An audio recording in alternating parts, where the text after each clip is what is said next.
त्या अटीमुळे लाखो शेतकऱ्यांना नुकसान होणार आहे। मला असं वाटतं की शेतकरी एकजुटीचा हाच खऱ्या अर्थाने फायदा असतो। आता याच्यात ते सांगत असताना त्यांनी सांगितलं की जर कर्जमाफी सरसकट दिली तर बँकिंग सिस्टमला अडचण होईल। 2014 पासून आतापर्यंत या देशामध्ये मोठे मोठे जे व्यावसायिक आहेत, बिझनेसमॅन आहेत, त्यांना आतापर्यंत 20 लाख कोटी रुपयाची कर्जमाफी दिली गेली।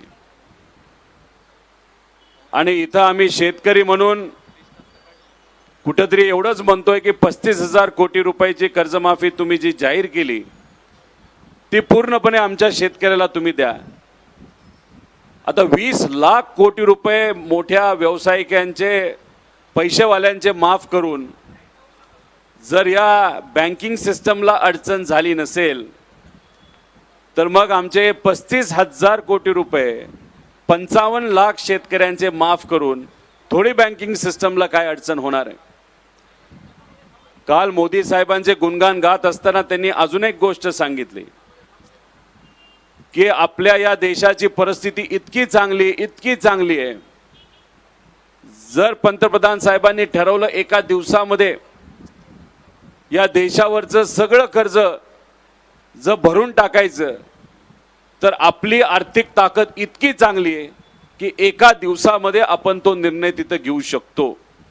म्हणजे त्याचा अर्थ एका बाजूला शेतकऱ्याला न्याय देण्यासाठी आम्ही जेव्हा तुम्हाला म्हणतोय सरसकट कर्जमाफी द्या, तेव्हा तुम्ही म्हणता बँकिंग सिस्टमला अडचण येईल, आणि दुसऱ्या बाजूला मोदी साहेबांची प्रशंसा करत असताना तुम्ही सांगताय की आपली आर्थिक परिस्थिती या देशाची इतकी चांगली आहे की या देशावर कितीही लोन झालं तरी ते आपण भरून काढू शकतो। म्हणजे हा विरोधाभास आहे असं आपल्याला म्हणावं लागेल। खरं तर आकडेवारी द्यायची झाली, कारण तुम्हालाही माहिती, मी जेव्हा बोलतो तेव्हा आकड्यातच बोलतो।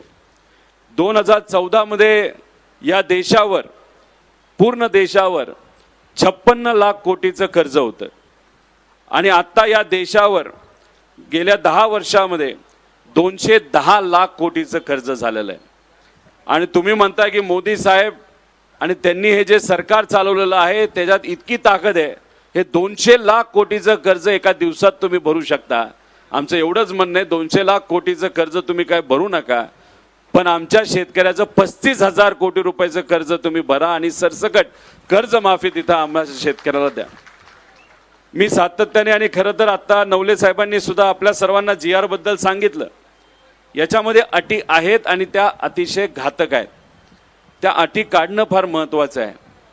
2019ला जी कर्जमाफी झाली होती त्या कर्जमाफीला ही कर्जमाफी तुम्ही जोडत असाल तर 2019ला 48 लाख शेतकऱ्यांनी त्या कर्जमाफीचा लाभ घेतला होता।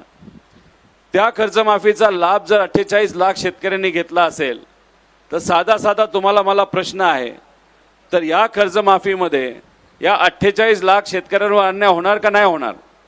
100% होणार। आणि अन्याय कसा होणार? तर 2 लाखापर्यंत कर्जमाफी या सरकारने जी जाहीर केली त्याच्यामध्ये 19ची अट असल्यामुळे ते म्हणतात 50,000 पर्यंत ज्या लोकांनी 19चा फायदा घेतलेला आहे कर्जमाफीचा, त्या शेतकऱ्यांना फक्त 50,000 पर्यंतच हे सरकार तिथं मदत करणार आहे। आमचं म्हणणं आहे एवढीच अट काढा। मग काय होणार आहे? ज्या शेतकऱ्याची 2019ला कर्जमाफीचा फायदा घेतलाय त्याचा आत्ता जर 1.5 लाख रुपयाचं कर्ज असेल तर या GR प्रमाणे फक्त 50,000 रुपयाचा फायदा त्यांना मिळणार, पण त्याच्यासाठी आधी त्यांना 1 लाख रुपये भरावे लागतील खिशातून। आहेत का पैसे एवढे शेतकऱ्याकडे? आज नाहीत। 1 लाख भरल्यानंतर 50,000। आमचं म्हणणं ही अट काढा, त्याला काय होईल? 1.5 लाख रुपये हे आमच्या शेतकऱ्यांचे तिथं माफ होणार। 2 लाख असतील तर 2 लाख माफ होणार, 2.5 लाख असतील तर तिथं 2 लाख माफ होणार, 50,000 ठीक आहे आम्ही भरू। खरं तर नवले साहेब, शेतकरी संघटनेचं मत आहे की जेवढं कर्ज आमच्या शेतकऱ्यावर असेल तेवढं तुम्ही माफ करा, ही महत्त्वाची मागणी आहे। सरकार या बाबतीत काय करेल हे आपल्याला सांगता येणार नाही, पण सरकारच्या हातामध्ये हा मसुदा असेल, हा GR असेल तर या 2 अटी तरी काढा। त्याच्याचबरोबर दुसरी अट जी आहे ते रेग्युलर कर्ज भरणाऱ्या शेतकऱ्याची आहे. 2017ला कर्जमाफी झाली तेव्हा रेग्युलर भरणारे शेतकरी किती होते? 14.5 लाख. जेव्हा 2019ची कर्जमाफी झाली तेव्हा हे शेतकरी किती होते? 14 लाख. आता तुम्ही म्हणताय 23 लाख आहेत. 23 लाख आकडा कुठून आणला तुम्ही? हे रेग्युलर भरणारे शेतकरी 23 लाख कुठंच नाही आहेत. आणि याच्यात तुम्ही अट काय टाकली? 25-26 जे वर्ष झालं आणि 26-27 जे वर्ष झालंच नाही. मग तुम्ही काय म्हणता या 14 लाख शेतकऱ्याला की बाबांनो अजून 1 वर्ष तुम्ही थांबा आणि 1 वर्ष थांबा, तेवढं तुम्ही परतफेड करा, मग तुम्हाला आम्ही कर्जमाफी देऊ या रेग्युलर शेतकऱ्याला. हाच अर्थ झाला ना 26-27चा. मग ही अट कशाला पाहिजे? मदत आज आमच्या शेतकऱ्याला आत्ताच्या आत्ता तिथं मदत पाहिजे. त्यामुळे या 2 अटी काढणं आमच्या सर्वांसाठी महत्त्वाचं आहे. त्यामुळे मला सरकारला एवढंच सांगायचं आहे, आम्ही राजकीय टीका करणार नाही, आम्हाला टीका करायची नाही. नक्कीच जे पद महत्त्वाचं असतं ते मुख्यमंत्री पद असतं. त्या पदावर असणारे देवेंद्र फडणवीस साहेबांनी ठरवलं की लगेचच्या लगेच हा निर्णय तिथं घेतला जाऊ शकतो. आणि जसं नवले साहेबांनी सांगितलं, तुम्ही कुठल्याही तुमच्या अभ्यासू नेत्याला इथं पाठवा, त्यांच्याशी आम्ही चर्चा करायला तयार आहे. पण कृपा करून आमचं मत आहे अभ्यासू नेत्याला. नाही तर तुम्ही सांगलीच्या कुठल्या तरी एका नेत्याला पाठवणार, नाही तर इथल्या पालकमंत्र्याला पाठवणार. त्यांचा अभ्यास किती याचा अंदाज आम्हाला आहे. त्यामुळे तुमच्यातले जे अभ्यासू नाही ते बावनकुळे साहेबांना पाठवा, कृषी मंत्री साहेबांना पाठवा, रावळ साहेबांना पाठवा. मुख्यमंत्री साहेब स्वतः हुशार आहेत, एकनाथ शिंदे साहेब आहेत, अजितदादा पक्षाच्या सुनेत्रा काकी आहेत. अशा कोणातरी विचारवंत नाही तर अभ्यासू लोकांना आमच्याकडे पाठवा. आम्ही त्यांच्याबरोबर बसतो, कसे आकडे चुकीचे आहेत जे तुम्हाला अधिकारी सांगतात हे आम्ही तिथं सिद्ध करू. आणि मग आम्ही जे म्हणतो ते खरं असेल तर मग आमची एकच कंडिशन असेल. मग आमची कंडिशन जी शेतकरी संघटनेची आहे ती कंडिशन, आम्ही म्हणतो हे आकडे बरोबर आहेत, आम्हाला माहिती, आणि याच्यावर जर आपण कुठेतरी अभ्यास करायचा नाही तर युक्तिवाद करायचं ठरलं आणि जर आमचे आकडे बरोबर निघाले तर मग आमच्या शेतकऱ्याला सरसकट कर्जमाफी तुम्हाला द्यावी लागेल. ज्याच्यावर 10 लाखाचं कर्ज आहे त्याचं सुद्धा तुम्हाला तिथं माफ करावं लागेल. हे आमचं ओपन चॅलेंज आहे का हिंमत चॅलेंज घेण्याची? जर ही चॅलेंज घेण्याची हिंमत आपल्यात नसेल तर फक्त एकच विनंती या सरकारला की कृपा करून फक्त 2 अटी काढा. मागण्या वाढत जाणार आहेत. आमच्यापर्यंत आत्तापर्यंत 4-5 शेतकरी वेगळ्या वेगळ्या संघटना त्यांच्या मागण्या इथं आलेल्या आहेत. आमच्याकडे कोळी बांधवाची पण मागणी आली आहे. त्यांना 140 रुपयाला आत्ता डिझेल घ्यावं लागतंय. 140 रुपयाला परवडणार नाही. कर्नाटकामध्ये 70 रुपयाला दिलं लागतं, त्या बोटीला लागतं मासे पकडायला. आता त्यांना सुद्धा शेतकऱ्यांमध्ये टाकलेलं आहे. त्यांची मागणी आमच्यापर्यंत आली. काही अशा बँका आहेत त्यांना तिथं मदत होत नाही, त्यांची मागणी इथं आमच्याकडे आलेली आहे. त्याच्याचबरोबर काही शेतकऱ्यांचं म्हणणं आहे की जे अशा जमिनी असतात त्याच्यात कर्ज दिलं जाऊ शकत नाही, पण त्यांना तिथं मदत देण्याची जरूरत आहे, त्यांना सुद्धा आपल्याला मदत द्यावी लागेल. काही शेतकऱ्यांचं म्हणणं आहे 2 लाख का, 4 लाख का नाही, 5 लाख का नाही. आता मागण्या ह्या वाढत चाललेल्या आहेत. त्यामुळे शेतकऱ्याचं पहिली म्हणणं असं आहे की हा लढा जो शेतकऱ्यांनी उभा केला होता काही महिन्यांपूर्वी, कुठलीही अट न टाकता कर्जमाफी करायची, ज्याच्यामध्ये नवले साहेब सुद्धा त्या लढ्यामध्ये होते. बच्चू कडूंना भेटायला मी सुद्धा तिथे गेलो होतो, पाठिंबा दिला होता तुमच्या सगळ्यांच्या वतीने. तर बिना अट हे जे काही आज GR आहे तो GR त्या ठिकाणी तुम्ही तिथं द्यावा. आणि त्याच्याचबरोबर जे लोक या शेतकऱ्याच्या आंदोलनावर बोलत आहेत, खालच्या लेवलला जाऊन तिथं बोलत आहेत, मला त्या छोट्या नेत्यांना काही बोलायचं नाही. मला मुख्यमंत्री साहेबांना एवढंच बोलायचं आहे. मुख्यमंत्री साहेब, तुम्ही मोठे नेते आहात. तुमच्या कॅबिनेटमधले काही नेते नाही तर तुमच्या पक्षातले काही आमदार जर खालच्या पातळीवर जाऊन आमच्या शेतकऱ्याबद्दल तिथं बोलत असतील, या आंदोलनाबद्दल तुम्ही बोलत असाल, ह्याला स्टंडबाजी तिथं म्हणत असाल आणि त्याच्यावर हे बोलल्यानंतर तुम्ही त्या नेत्याला काहीच बोलत नसाल, तर आम्हाला हेच म्हणावं लागेल की देवेंद्र फडणवीस साहेबांसारख्या मोठ्या नेत्यांनी या छोट्या नेत्यांना मुद्दामून आमच्या या आंदोलनावर नाही तर शेतकऱ्यावर बोलण्यासाठी तिथं पाठवलेलं आहे. त्यामुळे कृपा करून त्यांना तुम्ही थांबवा. ते जर थांबले नाहीत आणि उद्या जर काही शेतकऱ्यांनी त्यांच्यावर काय केलं तर आम्ही त्याला जबाबदार नाही. कारण का संवेदनशील विषय झालेला आहे. लोक अतिशय याच्यामध्ये संवेदनशील बनलेले आहेत. हा जीवन मरणाचा प्रश्न त्या ठिकाणी बनलेला आहे. त्यामुळे कृपा करून आम्हाला विनंती आहे की लवकरात लवकर या बाबतीत सरकारने त्या ठिकाणी निर्णय हा घेतला पाहिजे आणि तो घेतील असा विश्वास या ठिकाणी व्यक्त करतो. त्यामुळे 24 तास झाले, माझ्याबरोबर 26 जण आहेत. इथं नवले साहेब, देशमुख साहेब, सर्व शेतकरी संघटनेचे लोक आले, त्यांचं मी मनापासून इथं आभार व्यक्त करतो. ज्या ज्या लोकांनी आम्हाला आत्तापर्यंत पाठिंबा दिला त्यांचे मी आभार व्यक्त करतो. फक्त एक गोष्ट महत्त्वाची आहे, बऱ्याच लोकांना असं वाटत असेल की हा काय जास्त वेळ इथं बसणार नाही.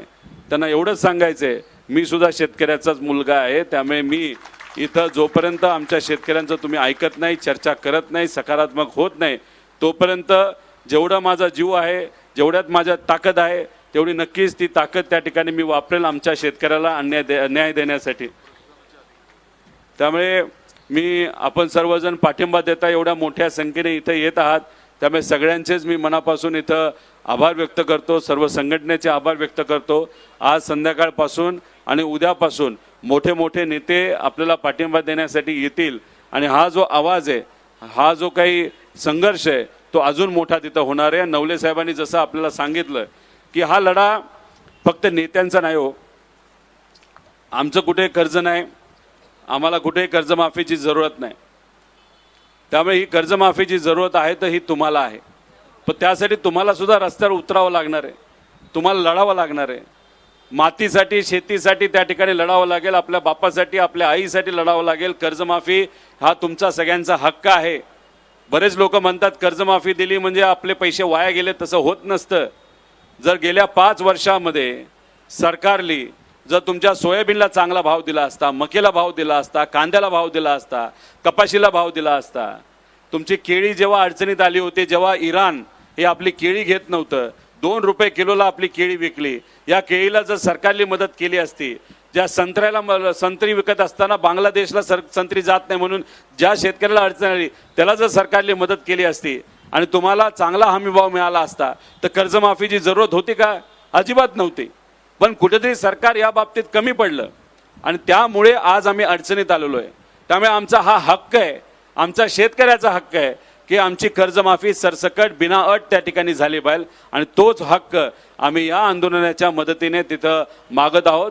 त्यामुळे सर्व शेतकरी बांधवांना, भगिनींना, माता भगिनी, त्याच्याचबरोबर आमचे युवा जे शेतकरी आहेत त्यांना मी विनंती करतो, हा लढा तुम्हाला कुठं ना कुठंतरी आपल्या गावात, तालुक्यात, जिल्ह्यात हा हातात घ्यावाच लागेल. आणि तुमच्यासाठी तुम्ही स्वतः जर रस्त्यावर उतरला नाही तर कुणीही नेते तुम्हाला मदत करू शकत नाही.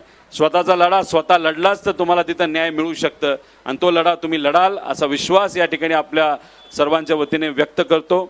आणि आपण आलात त्यासाठी मनापासून आभार. आणि असाच पाठिंबा या आंदोलनात तुम्ही देत राहिला तर मला असं वाटतं पुढच्या 1-2 दिवसांमध्येच आपल्या सगळ्यांच्या मागण्या या सरकारला मान्य कराव्याच लागतील. आणि सरकारला सुद्धा सांगतो, तुम्ही या मागण्या मान्य केल्यानंतर शेतकऱ्यांच्या वतीने आम्ही स्वतः येऊ आणि या सरकारचा त्या ठिकाणी आम्ही तिथं सत्कार करू. आम्हाला ह्याच्यात कुठेही राजकारण करायचं नाही, फक्त अटी काढा, लगेच दुसऱ्या तासामध्ये तिथं तुमच्यापर्यंत आम्ही पोहोचतो, तुमचा सत्कार करतो, तुमचं अभिनंदन करतो आणि तुम्हाला पूर्णपणे क्रेडिट या पूर्ण GR साठी त्या ठिकाणी देतो. आम्हाला कुठेही क्रेडिट घ्यायचं नाही. येणारं वर्ष पाऊस नसल्यामुळे आमच्या या बळीराजाला अतिशय कठीण जाणार आहे आणि फक्त बळीराजाला जाणार नाही तर तिथे असणाऱ्या आमच्या मजुराला जाणार आहे, ग्रामीण अर्थव्यवस्थेला जाणार आहे.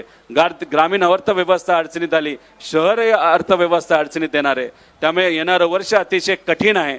तर येणाऱ्या वर्षात जर आम्हाला जगायचं असेल तर हे आमचा जो हक्क आहे कर्जमाफीचा तो आम्हाला त्या ठिकाणी मिळालाच पाहिजे अशी आमच्या सगळ्यांची त्या ठिकाणी मागणी. एवढंच सांगतो. आणि सरकारकडनं कदाचित आता काही संदेश आला असेल तर तो आपण सर्वांनी जाणून घेऊ, नसेल आला तरी आम्ही आंदोलनाला ठाम आहोत. एवढंच या ठिकाणी सांगतो आणि थांबतो. जय हिंद, जय महाराष्ट्र, रामकृष्ण. मित्रांनो, हे होते आमदार रोहित पवार. शेतकऱ्यांची कर्जमाफी झाली पाहिजे, सरसकट झाली पाहिजे. आपण यावर नंतर बोलणारच आहोत. तुर्तास आपलं मत नक्की कळवा. रामकृष्ण हरी. जय जगद्गुरू, जय शिवराय, जय भीम.